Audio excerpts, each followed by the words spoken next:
So first of all, MathDotRandom produces a number between 0 and 1, including which one? Which is a possibility, 0 or 1, or neither or both?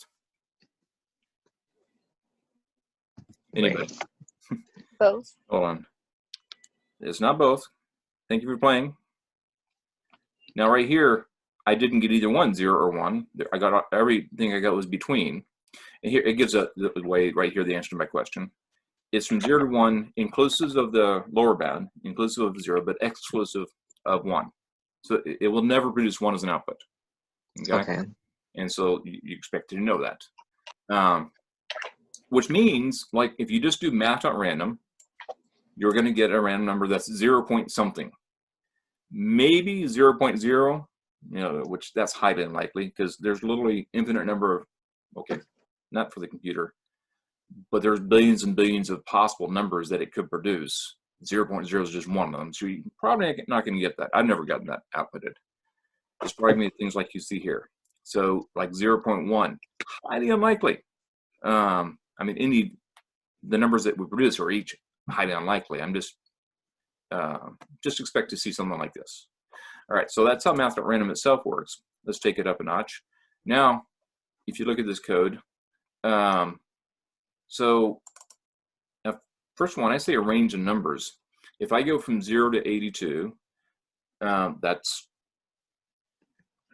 well, you got to be careful with how you talk about these things. Anyway, it's like right here, what possible numbers can I get from this?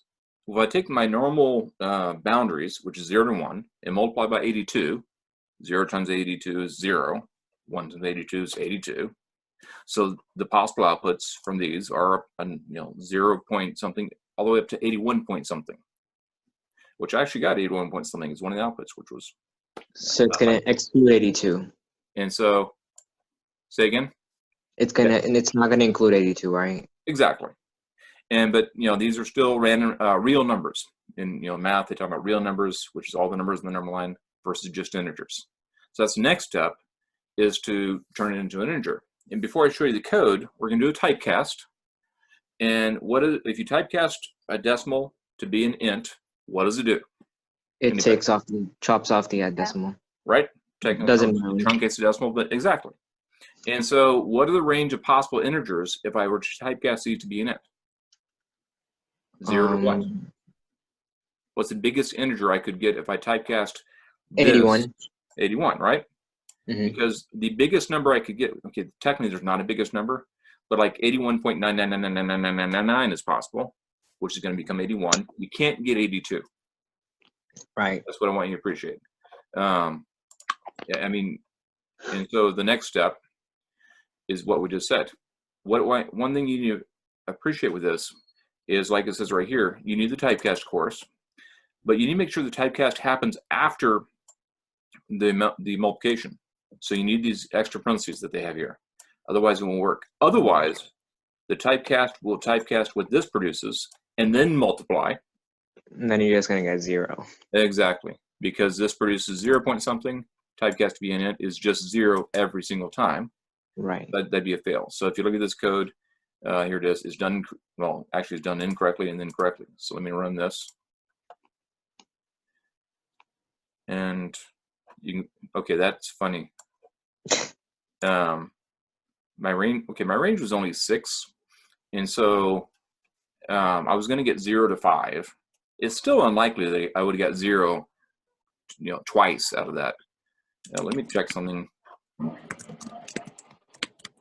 Okay, I hadn't checked on like new participants. Okay, let's take it up another notch. Now, what if we don't want to start at 0? We want our lower bound to be something else.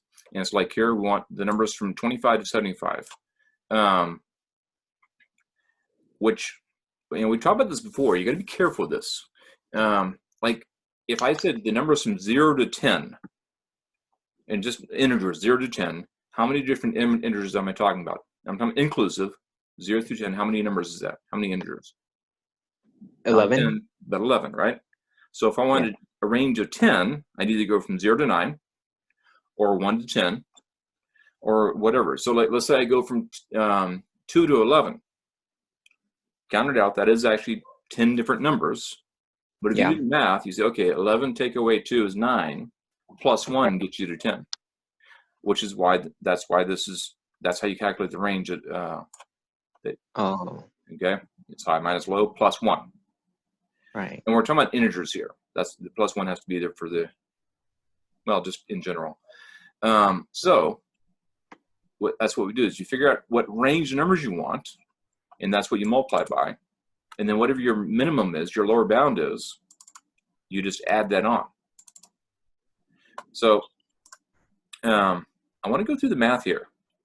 So MathDotRandom produces 0 to 1 times 51 produces 0 to 51, which is really 0 point something to 50 point something, plus 25 is now 25 point something up to 75 point something, which typecast being n gives you 25 to 75. Right.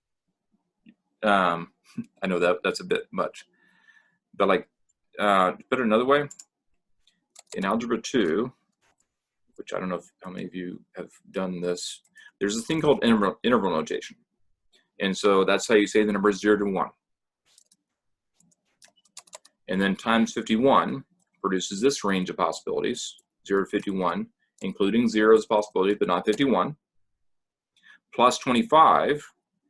And I mean, this includes all possible numbers, all real numbers, all decimals are possibilities.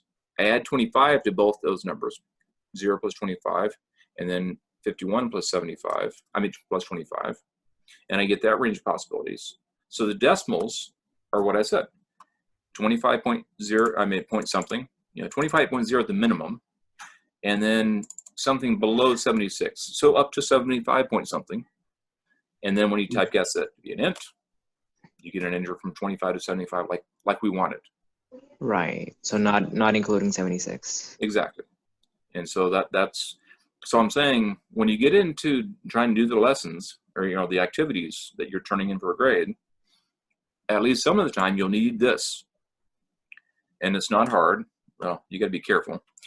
You need the parentheses around the calculations and then the typecast out in front of the parentheses.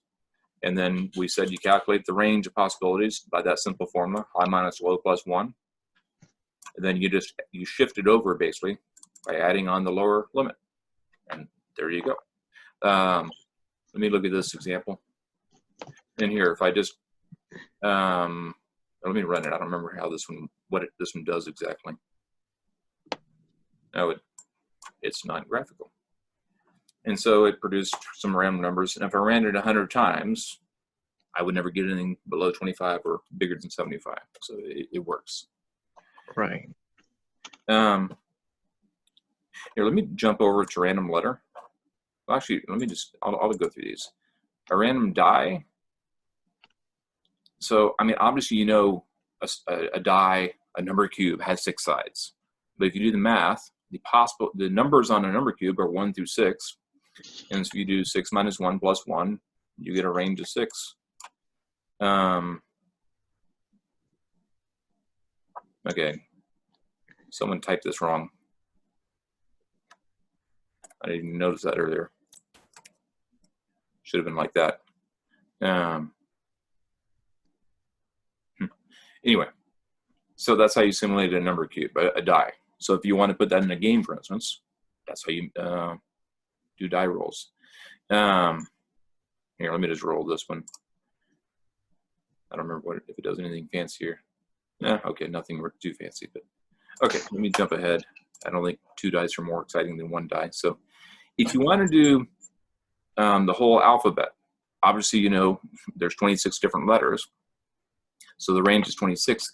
But if you think of ASCII tables, and we talked about this a while back, your capital letters, the smallest number, the smallest character code is 65.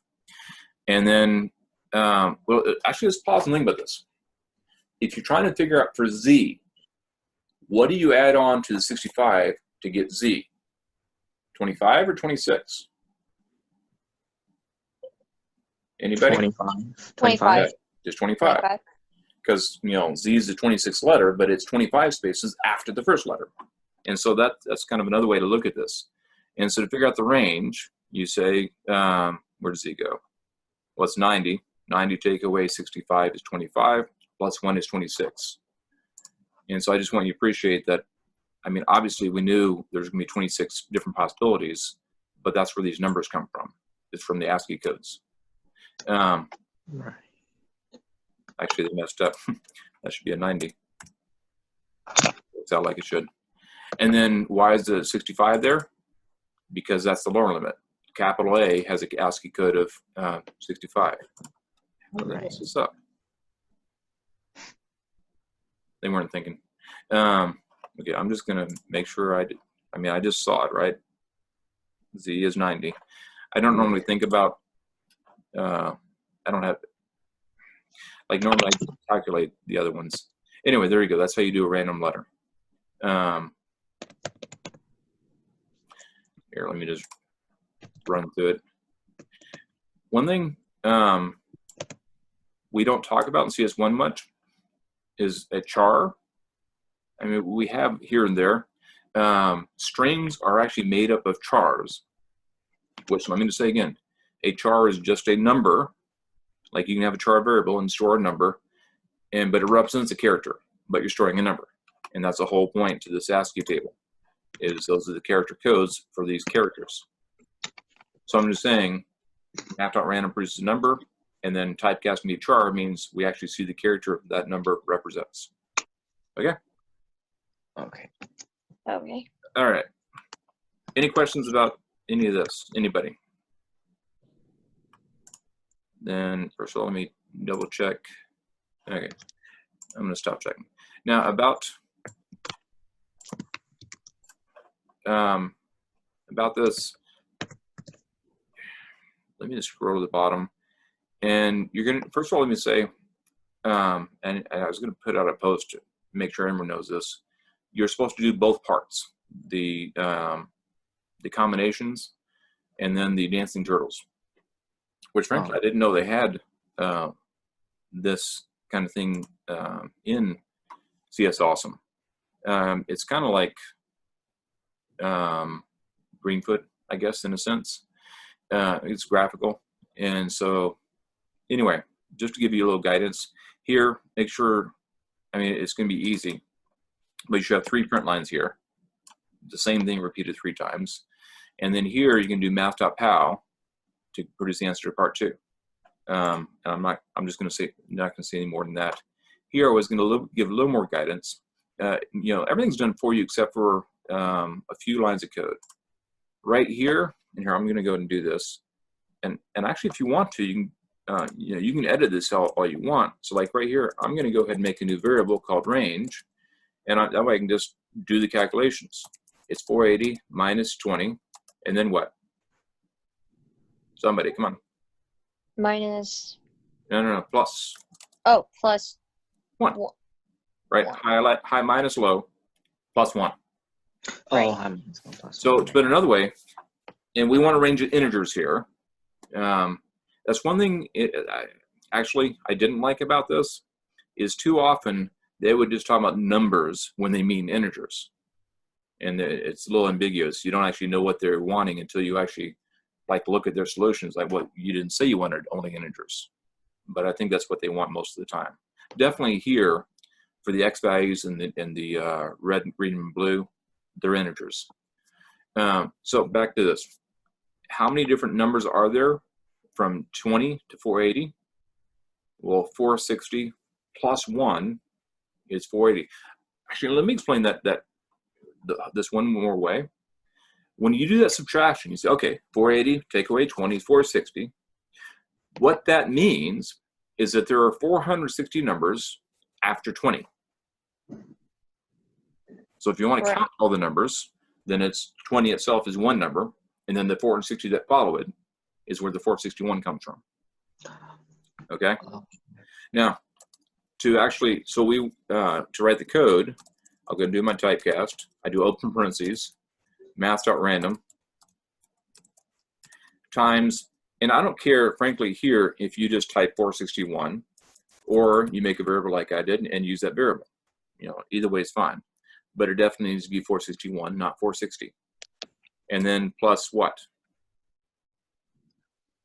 What's the Plus 1. no. Now let's pause. What I have so far, and I'm just going to put the 461 here. What I have so far is can produce a random decimal from 0 point something all the way up to 460 point something. Yes? Right. yes. Okay. But what do I want? I want something from 20 to 480. So plus what? I want my minimum to be 20. 20. That's Wait, what it says. how? This is my goal. Oh, Yeah, plus 20, right? yeah, plus 20. Wait. Yeah. So if we're trying to produce a range of numbers in here, this works. Let's go through it again. So this produces a random number from 0 point something to 460 point something. Plus 20 means you got a random number from 20 point something to 480 point something, which when you typecast it, you get an integer from 20 to 480. And then random y will be the same idea. I'll let you read that on your own. And when you get down to these, it's really easy because you just need a random number from starting at 0. So you don't need the shift. You don't need this plus 20 or plus anything when you get to the RGB. Probably, how many different numbers is that? What's the range? 0 to 250. 250. 254 4, yeah. No, wrong way. 256. Oh, plus 1. So from 1 to 255, yes, from 1 to 255, Oh, that's it's 255. 255 different numbers, and then 0 is 256 different numbers. Right. Or to put it another way, your formula is, here, I'll put it, where did I put it? To calculate the range, you do high minus low plus 1. And in that example, it was 255 for high, 0 for low. Well, 255 take away 0 is 255, plus 1 is 256. Right. Here, I'll just go ahead and type it and look. And I'm going to put that first this time. It doesn't matter whether you do MathDotRandom times or do just times that. But let's think this through again. This produces 0 to 1, so 0 point something times 256 is 0 point something up to 255 point something, which type you have to be in it will give you a range of integers that I want. Okay. I see. Right. All right. I'm going to jump ahead. What you're supposed to do is first and foremost complete these two, turn them in. That's the grade for the week. I have a question, Mr. Jasek. Yeah. Okay, so on the top one, can you scroll up? Yeah.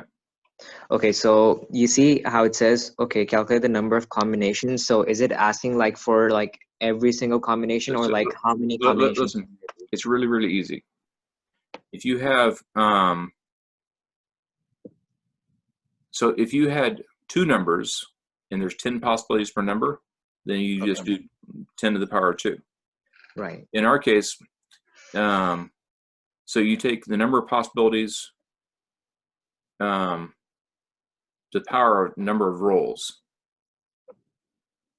So we have 3 rows and then 41. Well, no, actually just 40. 40, not Just including 40. 40. Yeah, so 40. So it's 40 to the power of 3. That's all you're doing. So write the code, use math.pal to do 40 to the power of 3. Done. That's it. So it's just gonna give you like the number 64,000, whatever it is. That's all you're doing. That's it. Oh, I thought like you know like in the above example they're telling 0, 1, 0, 2 like you have to like no. It's not asking you to list all those possibilities. It just can you do that? That math would calculate the number of possible combinations. Oh. And so if you have, 40 different possible numbers and 3 numbers, that's 40 cubed different permutations. Right. So, okay. Yep. That's what I'm going to ask.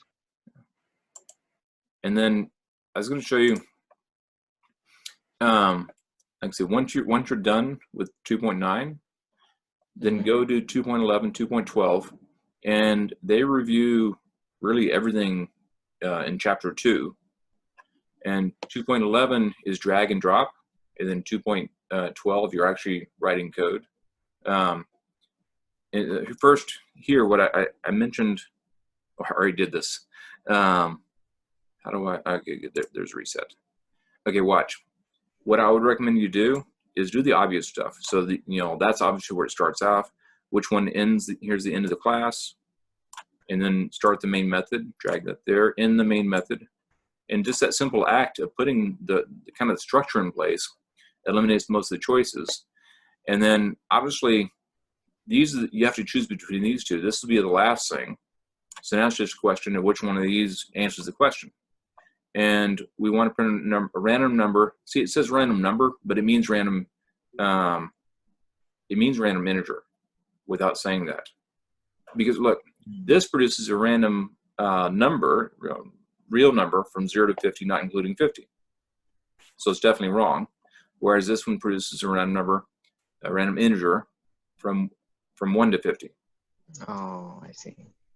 And so this is the correct one. You put it right there, and then you check it, and voila, you're good. So, like I said, go and do all these. And when you get to the next unit, give it a second. Now you're writing code, and some are really short. You just want to, now see, like right here, it says print a random number from 1 to 100. It has the answer, and so try it on your own. But you can see once again, it said random number, but it meant a random integer. Right. And so I didn't do it correctly initially because the directions don't say the word integer. So as you go through these, obviously they give the answer so you could cheat, but that's kind of pointless. So go through, and this one's about math, but some of them are about strings. So it's a good review of the stuff we've learned. And actually, one more thing, let me say, if you're going to take CS2 next year, really, we should have gotten through everything up to arrays in CS1.